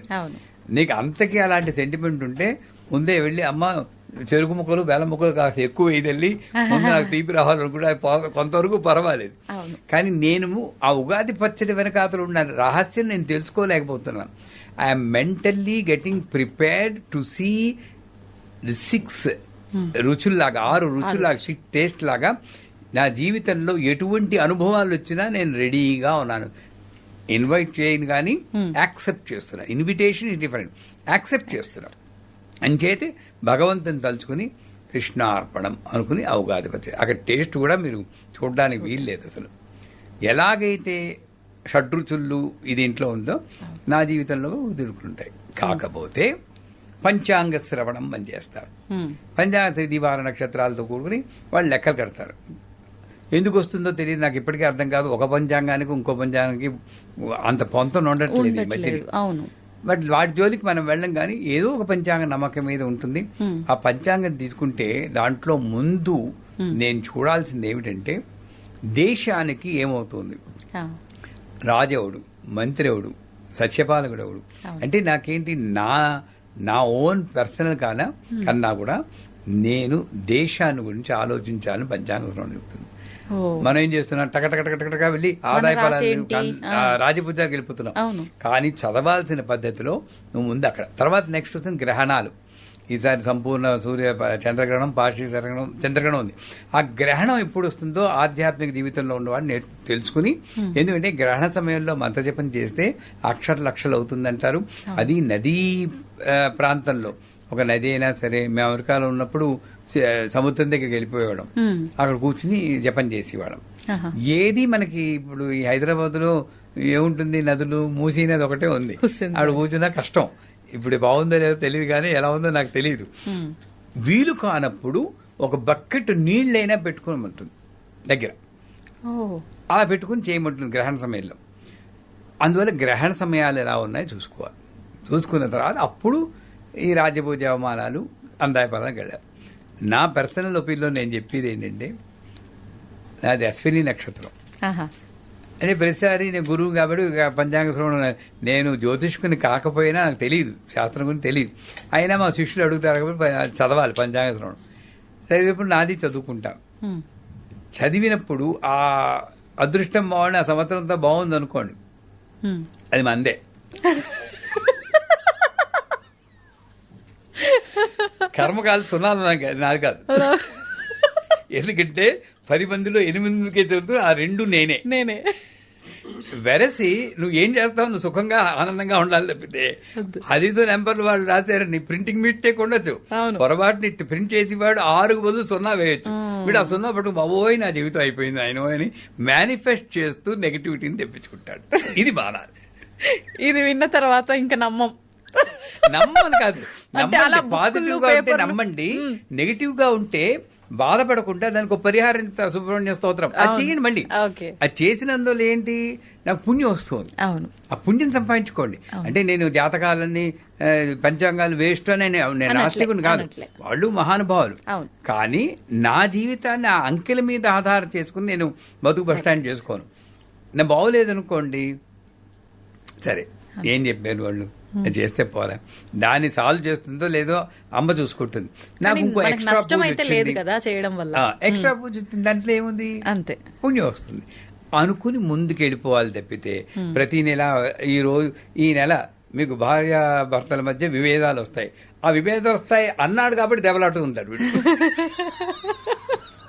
అది నిజం చేయడం కోసం దెబ్బలాడుతూ ఉంటారు కొంతమంది. ఇవన్నీ మానేసి పంచాంగ శ్రవణం సరిగ్గా ఎందుకోసం వచ్చిందో అది వినేసి, అది కూడా పూర్వకాలంలో అయితే పండితులు కూర్చుంటే చుట్టూరా కూర్చుని వినేవారు. ఇప్పుడు అది లేదనుకోండి, ఎలాగో అలా విని. ముఖ్యమైనది ఏంటంటే అప్పుడు వసంతకాలం, చక్కగా మీలాగా అలా అలంకరించుకోవాలి, ఎప్పుడు అలాగే ఉండాలి. ఆ రోజైనా కనీసం అలంకరించుకుని ఒకసారి ఈ జీవితం అంతా నేను ఆనందంగానే ఉంటాను ఎలా ఉన్నా సరే అని చెప్పి, వసంతకాలంలో కొత్త చిగుళ్ళు, వేప చిగుళ్ళు, కొత్త మామిడి చాలా బాగుంటుంది, నాకు చాలా ఇష్టం. అలాగ నాలో కొత్త భావాల్లో ఒక నూతన ఉత్సాహం రావాలి. సంగీతము, సాహిత్యము, నాట్యము, లలిత కళలందు ప్రవేశం ఉన్న వాళ్ళు ఆ కళల్ని మనం ఒక్కసారి ఉపాసన చేసుకోవాలి. చేసుకుని పాట పాడు మన ట్రెడిషనల్ డ్రెస్ లో ఉండాలి. ఆడపిల్లలు లంగా ఓణీలు వేసుకోవాలి, పరికిణీ జాకెట్ వేసుకోవాలి, పెద్దవాళ్ళు చీర కట్టుకోవాలి. ఆ ట్రెడిషన్ కనీసం ఉగాది రోజైనా పాటిద్దాం. నిజంగా అలంకరణ ఇది బోసిగా ఉండకూడదు, ఇది బోసిగా ఉండకూడదు, ఇది బోసిగా ఉండకూడదు, కాళ్ళకి పట్టీలు పెట్టుకోవాలి. ఒక్కరోజైనా పాటిస్తే, ఆ సంవత్సరం అంతా పాటిస్తే మరీ మంచిది, ఒక్కరోజైనా ఉగాది కాబట్టి అది పాటిస్తే ఆ దాంట్లో ఉన్న ఎనర్జీ ఒక్కసారి అనుభవిస్తే ఏమో అదృష్టమతి మళ్ళీ మార్పు రావచ్చేమో చెప్పలేం. ఇంకొక ముఖ్యం ఏంటంటే సాత్విక చింతనకి, వసంతకాలం అంటే సాత్విక చింతనకి. ఈ వసంత నవరాత్రులను మేము మా పీఠంలో చేస్తాం. గుప్త నవరాత్రులు 4 ఉన్నాయి. 30వ తారీఖు నుండి ఏప్రిల్ 7 వరకు వసంత నవరాత్రులను చేస్తాం. లలిత నవరాత్రులు అంటాం. లలిత అంటేనే లాలిత్యం. అంచేత ఈ ఉగాది నుండి వచ్చేటటువంటి కనీసం 10 రోజుల పాటు మనం కష్టమేం చెప్తున్నాను, ఎవరి మీద అరవకూడదు, కోప్పడకూడదు. చాలా కష్టం, మామూలు కష్టం కాదు. అదో నిర్ణయం తీసుకోవాలి. ఏ కారణం చేత మళ్ళీ అరిచినప్పుడు మనం రీజన్ ఇస్తాం. అవును ఎవరు చేస్తారు, శాంతంగానే ఉంటాను, అలా చేస్తే ఎవరికైనా కోపం వస్తుంది. అది ఏ కారణం చేత అరవకూడదు, సున్నితంగా ఉండాలి. ఎంత కోపం వచ్చినా ఏదో సినిమాలో చెప్తాడు, నవ్వుతూ ఉంటాడు వాడు, చిట్కలేస్తుంటారు, కంట్రోల్ ఎలాగో ఒకలాగా నువ్వు అరవకుండా ఉండాలి, సున్నితంగా ఉండాలి, సాత్విక చింతనతో ఉండాలి. ఇది నిజం అండి, జోకులా చెప్పుకున్నా కూడా ఆ రోజంతా 10 రోజుల పాటు నవరాత్రుల పాటు అయినా మనం బ్యాలెన్స్ చేయగలిగితే కొంతసేపటికి అదలా ఫ్లో అయ్యి సంవత్సరం అంతా కూడా మనం ఏం చేస్తాం. అందుకే సర్వానందంకే శాసన అని లలితా సహస్రం చెప్తారు. ఆ గ్రహగతులు ఎలా ఉన్నా సరే ఈ నడవడిక వల్ల ఆ గ్రహ ప్రభావం చాలా వరకు తగ్గిపోతుంది, పూర్తిగా పోకపోవచ్చు, చాలా వరకు తగ్గిపోతుంది. అంచేత ఉగాది అన్న పండక్కి పూర్తి అర్థాన్ని మనం తెలుసుకుని రాబోయే ఉగాదికి ఈ మార్పులు మనం తెచ్చుకోవాలి. చెట్లు మార్పులు తెచ్చుకుంటున్నాయి, అవునా కదా, ప్రదేశాలు మార్పు తెచ్చుకుంటున్నాయి. ఇక్కడ ఎందుకు జడంలా అదే శరీరం, అదే భావన. ఎన్ని ఉగాదులు చూసిందండి నిజంగానే, చాలా. ఏ మార్పు లేకపోతే ఇంకా ఉగాది ఏంటి, మామూలు రోజే అది. అదే పచ్చడి తినడానికి కోసం ఉగాది కాదు, మార్పు తెచ్చుకోవడం కోసం ఉగాది అనుకుంటే నిజమైన ఉగాదిని మనం అనుభవిస్తాం. సూపర్ గురుగారు, నిజంగా చాలా చక్కగా. అంటే ప్రతి ఒక్కరు చెప్తూ ఉంటారు, కానీ మీరు చెప్పే విధానం మామూలుగానే అందరికన్నా కొత్తగా డిఫరెంట్ గా ఉంటుంది. ఉగాది టాపిక్ మాత్రం నిజంగా ఎక్సలెంట్, చాలా మంచి విషయాలు తెలియజేస్తారు గురుగారు. ప్రతి ఒక్కరు కూడా అనుకుంటారు, అంటే భగవంతుణ్ణి ఎంతో భక్తితో పూజిస్తాము, మనసులో అంటే కోరికల కోసమే అని కాకపోయినా ఖచ్చితంగా భగవంతుడు ఉన్నాడు, మాకు ఆయన ఆ కోరిక నెరవేరుస్తాడు, ఆ కష్టం నుంచి గట్టెక్కిస్తాడు అని చెప్పి వేడుకుంటాం, చేయాల్సిన విధానం అంతా ఆచరిస్తాం. కానీ ఆ విధానాన్ని తీర్చే ముందు, మన సంకల్పం నెరవేర్చే ముందు అమ్మవారైనా సరే, స్వామి అయినా సరే చాలా పరీక్షలు పెడుతుంటారేమో అనిపిస్తుంది. నిజంగా అలా పరీక్షలు పెడుతుంటారంటారా? పరీక్షలు పెట్టి అవి పూర్తయిన తర్వాతే ఆ కోరిక నెరవేరుతుందంటారా? ఇది అంటే నాకు కూడా అనిపించింది పర్సనల్ గా చాలా సార్లు. ఇది వాస్తవం అంటారా? అసలు ఏంటి? మేము మామూలుగా ఆలోచిద్దాం, ఇలా హెవీ టాపిక్ ని చిన్నపిల్లల్లా ఆలోచిద్దాం. తప్పకుండా. ఆటో క్లాస్ చదివి వాడికి పరీక్ష పెడతారు. అవును. ఏబిసిడీలో ఏదో. అవును. పోస్ట్ గ్రాడ్యుయేషన్కి వెళ్ళి వాడికి పరీక్ష పెడతారు. ఆటో క్లాస్ వెళ్ళేవాడు మామూలుగా ఏదో హలో హలో అని దేవుడిని పలకరించి అగరబత్తి వెలిగించేవాడు అనుకోండి. నేను అమ్మవారిని ప్రసన్నం చేసుకోవాలి, ఆవిడ వల్ల నేను ఆ అశేషమైనటువంటి ఆధ్యాత్మిక జ్ఞానాన్ని పొందాలి, పుణ్య కీర్తిని సంపాదించాలి, ఇవన్నీ భావనలతో నేను ఉపాసన చేస్తే మరి వీడికి నిజంగా అటువంటి వాల్యూ అర్హత ఉందా లేదా అని పరీక్షించాల్సిన ఒక సిస్టమ్ ఒకటి ఉంటుంది కదా. అవును, అంతే కదా. సో అర్హతను నిర్ణయించడం కోసం ఒకటి. రెండోటి, a person who takes difficulty as an opportunity is a saint, who takes opportunity as a difficulty is a normal person అంట. నాకు పరీక్షని ఎవడికి పరీక్ష పెడుతుంది? ఒక చిన్న విషయం, మా గురువు గారు నవావరణ పూజని శ్రీ విద్యలో చాలా కష్టమైన లాస్ట్ పూజ అనమాట. అది న్యాయంగా చెప్పాలంటే 16 గంటల పూజ. మా గురువు గారిని censor cut cut cut cut అని ఇది ఎక్కలేదు మనకు అక్కలేదని 4 గంటలకు కుదించారు. కుదించి మాకు ఇంకా నేర్పలేదు. నాకు ఒక పుస్తకం ఇచ్చే రోజు, సుబ్బు, నన్ను సుబ్బు అని పిలుస్తారు ఆయన, సుబ్బు నువ్వు ఇది రేపు చేస్తున్నావు అన్నారు. అప్పుడు కొంచెం యంగ్ ఏజ్ కదా, ఉక్రోషం వచ్చింది. కనీసం పూజ పేరైనా చెప్తారా, మాకు టీచ్ చేయడం మాట అటుండండి, పేరైనా చెప్తారా అని అడిగాను. ఇన్ని నవావరణ పూజ అంటారు, శంకరాచార్య వాళ్ళు పీఠంలో వాళ్ళు చేస్తారు. ఓహో, దానికి ట్రైనింగ్ లేదు, నేను చెయ్యాలి. అదే రేపే మళ్ళీ 200 మంది వస్తున్నారు, కామాఖ్య పీఠంలో నువ్వు చేస్తున్నావు. ఎంత పెద్ద పరీక్ష అండి. కానీ మా గురువు గారి ట్రైనింగ్ వల్ల, మా అమ్మ ఇచ్చిన ట్రైనింగ్ వల్ల ఏదో నాలో కెపాసిటీ లేకపోతే మా గురువు అంత పరీక్ష పెట్టడు, ఆయనే ఇస్తాడు స్ట్రెంగ్త్ అన్నది మార్పు నాలో వచ్చింది. సూపర్. నేను చెయ్యాలి పరీక్షలా పెట్టుకోలేదు, నేను ఒక ఛాలెంజ్, ఒక అవకాశం తీసుకుని నేను ఎలాగైనా సరే దీన్ని సాధించాలని ఆ రాత్రంతా ఫిజిక్స్ కెమిస్ట్రీ చదివినట్టు చదివేశాను. మర్నాడు చేసాను 200-300 తప్పులతో చేస్తుంటాను. బట్ ఎలా చేసేవు అన్నది కాదు ముఖ్యం సుబ్బు, చేసేవా లేదా అన్నది ముఖ్యం, అది నేర్చుకోవాలన్నారు తర్వాత నెక్స్ట్ డే గురువు గారు. అంచేత పరీక్ష అన్నది లేకపోతే నీకు అసలు ఆ స్థితికి వెళ్ళడానికి వాల్యూ ఉందా లేదని ఎవాల్యుయేషన్ లేకుండా నువ్వు అక్కడికి వెళ్ళినా నీకు ఉపయోగం ఉండదు. ఇప్పుడు రామదాసే ఉన్నాడండి, రామదాస్ లైఫ్ మామూలుగా గుడి కట్టేశారు అనుకోండి, ఎక్కడైనా ఇంత గుర్తుంచుకోరు కదా. ఎంతో మంది గుళ్ళు కట్టారు, ఎందుకు గుర్తుంచుకుంటున్నాం?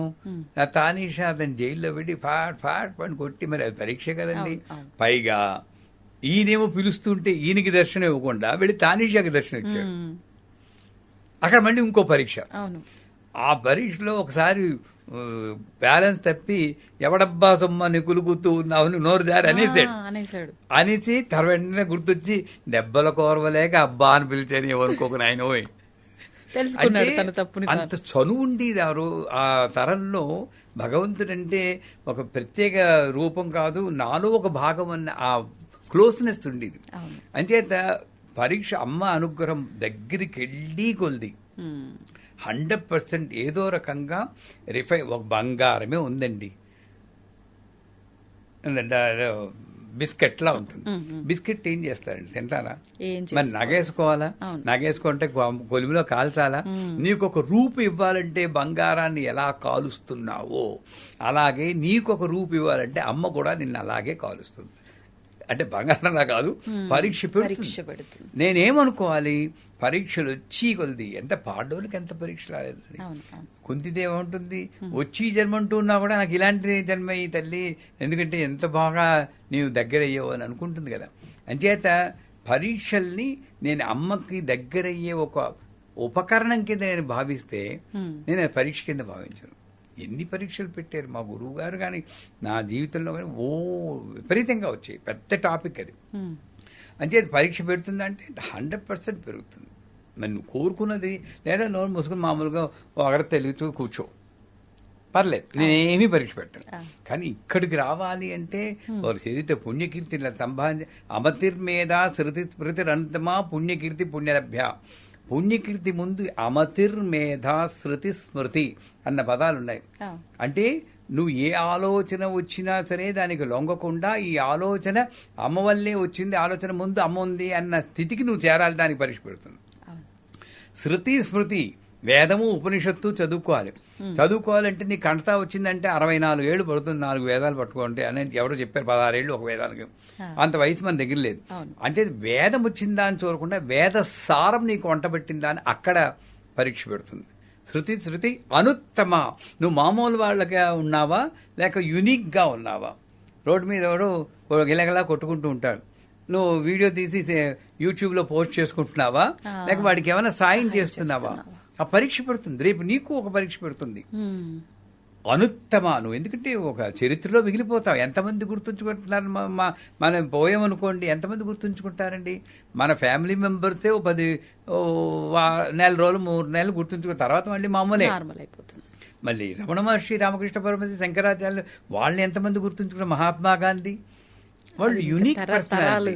వాళ్ళు ఎంత అనుభవించారు, జైళ్ళకి వెళ్ళారు. క్యాన్సర్ వస్తే ఆ పురుగు కింద పడిపోతే మళ్లీ పురుగును పీచి పెట్టారు. ఏమీ మామూలుగా ప్రాపంచికంగా మనం అనుభవించేది ఏది అనుభవించలేదు. అదే పెద్ద పరీక్ష వాళ్ళకి. చేత పరీక్ష పెడుతుందా అంటే 100% పెడుతుంది.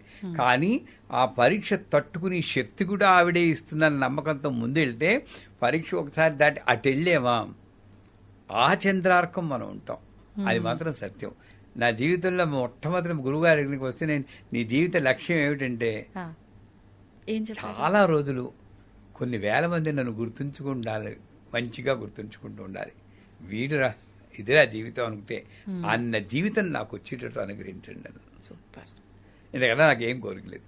కానీ చాలా తక్కువ ఆలోచిస్తారు ఇలా కదా గురుగారు? అంటే గురువు ఇచ్చిన అనుగ్రహం అదృష్టం అనుకోండి. అలా అదే, అంతకన్నా లేదు నాకు ఏమి. ఇప్పుడు కూడా అంతే. ఇప్పుడు నాకు తృప్తే. నేను వెళ్ళిపోయినా కూడా తరతరాలు నన్ను అనుకుంటూ ఉంటాను. నాకేం బెంగలేదు. వెనక్కి తిరిగి చూస్తే తృప్తే గానీ నాకు బెంగలేదు. ఆ జీవితం రావాలి అంటే నేను పడతాం విపరీతంగా పెద్ద పెద్ద స్వామీజీలు, శంకరాచార్యులు వారు వాళ్ళందరూ పడ్డారు. అగ్ని ప్రయోగం జరిగింది ఆయన మీద. ఇవన్నీ తట్టుకుని అమ్మ అనుగ్రహంతో నిలబడ్డాడు గనకనే ఇంతెందుకు ప్రహ్లాదుని తీసుకోండి. అవును, హిరణ్యకశిపుడు ఎన్ని హింసలు పెట్టలేదు. ఒక్కసారైనా మానేడా? మన వాళ్ళు మా ప్లేస్ లో ఉంటే బాబోయ్ సరెండర్ అయిపోతాం కదా. దేవుణ్ణే తిట్టేస్తుంటారు. చివరికి ఎలాగా సినిమాలు చూపిస్తాడు, కిందకి పడిపోతూ ఉంటే ఆ నేల మీద టచ్ చేయదాకా పట్టుకోడు. అవును, అంటే ఎంత పరీక్ష అండి అది. మరి ఇతను భక్తుడని తెలుసు, అక్కడి నుండి పడేటప్పుడే పట్టేసుకోవచ్చు కదా. కిందకి పడిదాకా నువ్వు నమ్మకం పెట్టుకుంటావా, అప్పుడే నేను దొరుకుతాను. ఇవన్నీ మనకి నిదర్శనాలు. చేత మనం మన జీవితంలో అటువంటి పరీక్షలే వాళ్ళు తట్టుకున్నారంటే ఇవన్నీ చిన్న చిన్నవే అనుకున్నామా ముందుకెళ్తాం. అద్భుతం గురుగారు. నిజంగా ప్రతి ఒక్కరు ఈ భావనతో ఉండాలి. నిజంగా ఇప్పుడు ఇది వినగానే అనిపిస్తుంది వెంటనే ఇది పాటించాలి, ఇలాగే ఉండాలి అని. మరో క్షణం నార్మల్ ఇలా అయిపోతుంది. అందరూ శ్మశాన వైరాగ్యం, ప్రసూతి వైరాగ్యం, పురాణ వైరాగ్యం ఇలా వైరాగ్యాలు ఉండకుండా నిజమైన వైరాగ్యం మనం అలవర్చుకోవాలి అని ఒక దృఢ సంకల్పం ఉంటే చాలు. ఆవిడ అనుగ్రహంతో అదే వచ్చేస్తుంది. గురుగారు, నేను ఇప్పుడు అడగబోయేది కళలకు సంబంధించి. అంటే చాలా మంది కళలో ఏదో ఒక మంచి పని చెయ్యాలి అని చెప్పి నాకు అమ్మవారు వచ్చి చెప్పింది అని చెప్పి బయటికి చెప్పేస్తుంటారు. మెలకు వచ్చిన తర్వాత నాకు ఇలా అమ్మవారు చెప్పింది అంటే అది వాళ్ళ భ్రమ అనుకోవాలా? నిజంగా కల్లో అమ్మవారు అలా వచ్చి ఇది మంచి పని, ఇది చేస్తే మంచి జరుగుతుంది ఇలా నిజంగా చెప్తారా? చాలా మంది కళలో నాకు అమ్మవారు ఇక్కడ విగ్రహం ఉంది తీయమని చెప్పి, లేకపోతే అక్కడ ఆలయం కట్టించమని చెప్పి ఇలా రకరకాలుగా చెప్తున్నారని చెప్తారు. అంటే ఇలా చెప్పే వాళ్ళని కొంతమంది నమ్ముతారు, కొంతమంది దీనికి ఏదో పిచ్చి డేలో ఏదో మాట్లాడి ఉంటుంది, దానికి సంబంధించి ఇప్పుడు కళ వచ్చింది అదంతా వదిలేయాలి ఇలా తీసుకుంటాం. ఎలా తీసుకోవచ్చు అంటారు ఈ కళని? ఇంకొక విషయం, ఈ మధ్య కాలంలో నాకు ఒక ఫ్రెండ్ ఒక విషయం చెప్పింది. అది నేను ఇప్పటివరకు ఎవరిని అడగలేదు. ఇప్పుడు ఎట్లా కళల టాపిక్ వచ్చింది కాబట్టి మీ దగ్గర చెప్దాం అనుకుంటున్నా. తనకి శివుడికి అభిషేకం చేస్తున్నట్టు కళ వచ్చిందంట. చాలా ఎక్కువసేపు అలా చేస్తూనే ఉంది, మైమర్చిపోయిందంట. అభిషేకం చేస్తూ మొత్తం దేవుడి పైన భక్తిని అంతా చూపించేసుకుంది. తీరా మెలకు వచ్చిన తర్వాత చూస్తే తను అప్పుడు నెలసరి సమయంలో ఉంది, పీరియడ్స్ లో ఉంది. తను ఇంకా ఏడుపు ఒక్కటే తక్కువ తనకి.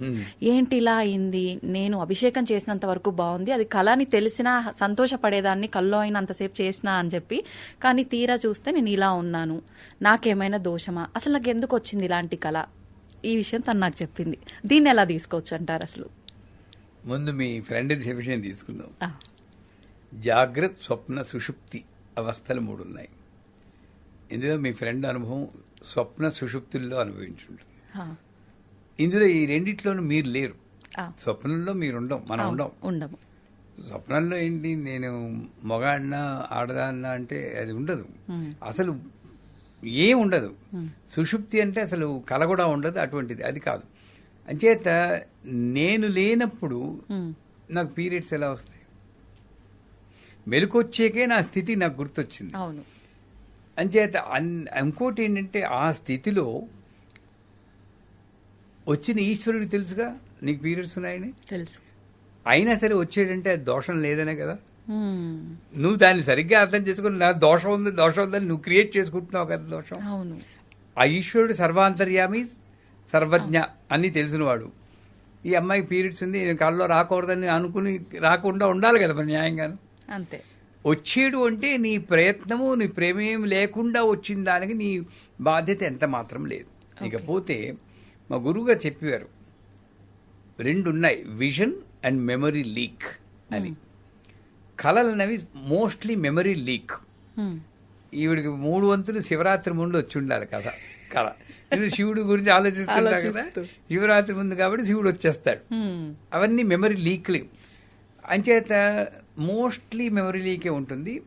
విజన్ అంటే ఏమిటి అని మా గురుగారు అడిగితే, నీకు ఇంత ముందు చూడనటువంటి ఆకారాలు కానీ చూడలేటువంటి దృశ్యాలు కానీ కనబడితే నీ మెమరీకి బియాండ్ యువర్ మెమరీ, అది విషన్ అని గుర్తుంచుకోవాలన్నారు. ఇప్పుడు మా కళలో మధురై మీనాక్షి కనబడింది, మంచిదే, మెమరీ లీక్. ఆకాశంలోని పుష్పవర్షం కురిచింది, మెమరీ లీక్. కాకపోతే అరటి చెట్టు నుండి కలువు పువ్వు వచ్చింది, బుర్ర తిరిగిపోతుంది. ఎలా వచ్చింది? ఏదో ఉద్దేశం ఉంది. దీని మళ్ళీ వ్యాఖ్యానాలు చెప్పమని అడుగుతుంటాను. నాకు నా గురుగారితో కూర్చున్నప్పుడు కుంభాభిషేకం అప్పుడు ఇక్కడ కూర్చో జపం, కళ్ళు మూసుకో అన్నాడు. అప్పుడు కళ నిద్రపోలేదు కూడా. మూసుకుంటే చుట్టూరా ఉన్న జనాలకు బదులు గాజులేసుకున్న చేతులు వచ్చి, భూమి మీద నుండి చేతులు వచ్చి ఇలా మా మీద అక్షతలు వేస్తుంది. మా మీద అక్షతలు పైనుండి పడాలి కానీ భూమి మీద నుండి రావడం ఏమిటి? అలా చూస్తూనే ఉన్నానమాట. లోపల మా గురువు గారి గురుపత్ని అన్నపూర్ణాంబ వచ్చి, ఎరసుబ్బు ఇక్కడున్నావేంటి? ఇక్కడే ఉన్నాను, గురువుగారి పక్కన కూర్చున్నాను. లేదు, ఇక్కడ ఉంటుంటే సహస్రాష్ట్ర దగ్గర కూర్చుని నువ్వు లలిత సహస్రం చదువుతున్నా, నేను వినొచ్చాను. అంటే ఏమిటి? ఆ టైంలో శరీరానికి అతీతమైన అనుభవం కలిగింది. నేను ఇలా చూస్తున్నాను, నేను ఇక్కడే ఉంటే గురువుగారిని అవే చూసి నవ్వుతున్నారు. అది అనుభవం, అది విషన్ అని చెప్పి. కాకపోతే మరి కళ్ళలో అమ్మవారు కనబడి చేయమంది, అది చేయమంది అనుకుంటే ఓ పాజిటివ్గా తీసుకుని మెమరీ లీక్ అయినా కూడా మంచే కదా, చేస్తే పోయింది కదా, అది మెమరీ విజన్ అనుకుని నాకు అమ్మవారు గుడి కట్టించమంటే శక్తి ఉంటే గుడి కట్టిస్తే మన జీవితం బాగుపడుతుంది, 10 మందికి బాగుంటుంది. అదే ఎవరినో పొడి చేసినట్టు ఒక కళ వస్తుంది అనుకోండి, అది నేను మెమరీ లీక్ అనుకోవాలి. ఎవరి మీద నాకు కోపం ఉంది, అది దానికి మేనిఫెస్ట్ అయిపోయి పొడిచినట్టు అస్సలు పట్టించుకోకూడదు అనాలి. ఆ మెమరీ లేకని విజన్ కింద తీసుకోవాలి. దీన్నేమో అందుకే పీడకల్లని అందరూ అందరి దగ్గరికి వెళ్తూ ఉంటారు. స్వామి నాకు, మీకు కూడా చూడండి, ఒకప్పుడు దొంగాడెవడో ఇంట్లోకి వచ్చినట్టు మనం అరవాలనిపిస్తుంది, నోరు రాదు, అరుస్తున్నాం అనుకుంటాం. అవునా కాదా? అంటే ఏంటి? మీ మెంటల్ స్టేట్ ని బట్టి ఆ కళ వస్తూ ఉంటుంది. పీడకలు ఇవన్నీ వచ్చినప్పుడు చాలాసార్లు చచ్చిపోయినట్టు వస్తుంది, మనమే చచ్చిపోయినట్టు వస్తుంది, లేదా గొప్ప కష్టం వస్తున్నట్టు, బస్సు కింద పడిపోయినట్టు కూడా వస్తుంది. ఇలాంటి పీడకలు నిజంగా మా గురువుగా చెప్తాను. ఏమిటంటే, నిజంగా నువ్వు అనుభవించాల్సింది రాసి పెట్టున్నా నీ ఉపాసన వల్ల కలలో అనుభవించినట్టు చేసింది, అక్కడికి తొలగిపోయింది. ఇంకా అందుకే షిరిడి సాయి చరిత్రలో కూడా కలలో టీబీ వస్తుంది వాడికని ఒక చోట చెప్తారు. అంటే టీబీ అనుభవించాలి, నిజంగా అనుభవిస్తే సంవత్సరాల తరబడి దగ్గుకుంటూ కూర్చోవాలి.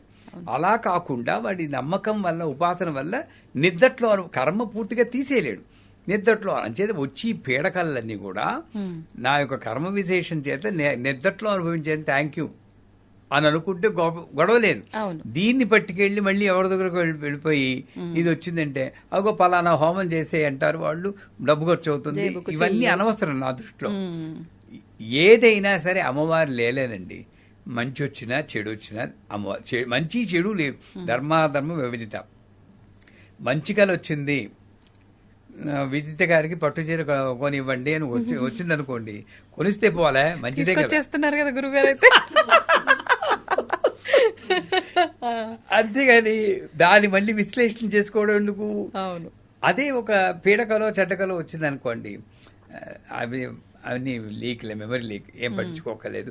ఎప్పుడో నిజంగా జరగాల్సింది నా అదృష్టం బాగుంది, కల్లో అయిపోయింది, నిజంగా అయిపోతే ఎంత ఘోరంగా ఉండని అమ్మవారికి థ్యాంక్స్ చెప్పుకోవాలి. పీడకలకి అమ్మవారికి థ్యాంక్స్ చెప్పుకోవాలి. అది కరెక్ట్ అయినటువంటి పద్ధతి. ఎందుకంటే కళల్లో అమ్మవారు చెప్పింది నిజంగా వచ్చిందా అంటే నమ్మితే అమ్మ లేకపోతే బొమ్మ అని అంటూ ఉంటారు కదా, అలాగే మంచి నమ్మకం ఉండడం ఎప్పుడు మంచిదే. రేపు ఏమిటో గ్యారంటీ లేదని అన్ని వేదం అని చెబుతుంది ఉపనిషత్తు, కానీ నెక్స్ట్ వీక్ కలుస్తాను అయి ఏ ధైర్యంతో చెప్తున్నావు? పాజిటివ్ కాబట్టి. అలాంటి పాజిటివ్ యాటిట్యూడ్ తీసుకుంటే ప్రతి కళ మంచిదైతే మనం వెంటనే చేసుకుంటే శక్తి అనుసారం మంచిది. లేదా విపరీతంగా వచ్చిందంటే పర్లేదు నాది కాదు అనుకుని బ్రష్ ఆఫ్ చేసుకుంటే మంచిది. సూపర్ గురుగారు. అంటే మీరు చెప్పిన దానికి నాకు ఆల్రెడీ అంత క్లియర్ అయిపోయింది. బట్ ఊర్లలో ఎక్కువగా పెద్దవాళ్ళు చెప్తూ ఉంటారు, అంటే పెళ్లికి సంబంధించిన కళ వస్తే ఎవరికో ఏదో జరగబోతుంది అని చెప్పి, నీళ్లు కళలో వస్తే కూడా మనకి ఏదో శోకం అని చెప్పి, ఇలా చాలా రకాలుగా చెప్తుంటారు. అవన్నీ పెర్మిటేషన్ కాంబినేషన్ థియరీ. 5 మందికి ఈ కళ వస్తే వాళ్ళ ఇప్పుడు మా దీంట్లో శ్రీమంతం అలవాటు లేదండి అంటుంటారు. అవును అవును. ఎందుకు? శ్రీమంతం ఒక 4 సార్లు అటెంప్ట్ చేస్తే ఏ ముసలమ్మ వెళ్ళిపోయి ఉంటుంది, 70 ఏళ్ళ ఆవిడ. ముసలమ్మ ఎలాగా వెళ్ళాలి, వాళ్ళు శ్రీమంతానికి లింక్ పెట్టేస్తారు. ఈ శ్రీమంతం వల్ల ముసలం వెళ్ళిపోయేవారి 3 సార్లు 3 ముసలం వెళ్ళిపోతే ఇంక శ్రీమంతం మా ఇంట్లో రాలేదు. మాకు ట్రెండ్, మీ టీవీలో ట్రెండింగ్ అంటారు కదా, ట్రెండింగ్ అయిపోతుంది అంతే. అలాగ వచ్చిందే తప్పితే దీనికి దానికి అసలు లింక్ లేదండి. ఉండే స్వప్న ఇప్పుడు ఏంటి, ఒకవేళ అలా వచ్చిందనుకోండి, స్వప్న వారాహి అని ఘోరే ఘోరే టాటా స్వప్నం టాటా అని ఒక మంత్రం ఉంది. స్వప్న వారాహి మంత్రం చదువుకుంటే ఒకవేళ అలా వచ్చినా కూడా ఆ దోషం మనకి తగలకుండా ఉంటుంది. అది లేదు. ఒకవేళ ఆ ఫీలింగ్ ఉంటే మనం స్వప్న వారాహి మంత్రం చదువుకుంటే ఆ దోషం ఉండదు. సో అంచేత ఇది వస్తే జరుగుతుంది, అది వస్తే జరుగుతుంది. ఏమండి అంత ఉపాసన మనం చేస్తున్నామండి, అమ్మవారు వచ్చేసి నీకు లేదు అంత భక్తి ఎక్కడ చూపిస్తున్నాం మనం? అది ఆలోచించుకుంటే మనకి దీని గురించి పట్టించుకోము. అవును అవును. ఆ స్వప్నవారాయం అంతా చేసుకుని మామూలుగా ఉంటాం అనమాట. సంతోషం గురుగారు, చాలా అపోహలన్నీ కూడా క్లియర్ అవుతాయి ఈ వీడియోతో. చాలా మందికి కళ్ళ గురించి, పీడ కళ్ళ గురించి ఇబ్బంది పడే వాళ్ళకి ఒక మంచి టాపిక్ ఇది నిజంగా. థ్యాంక్ యూ గురుగారు, ధన్యవాదాలు. నమస్కారం.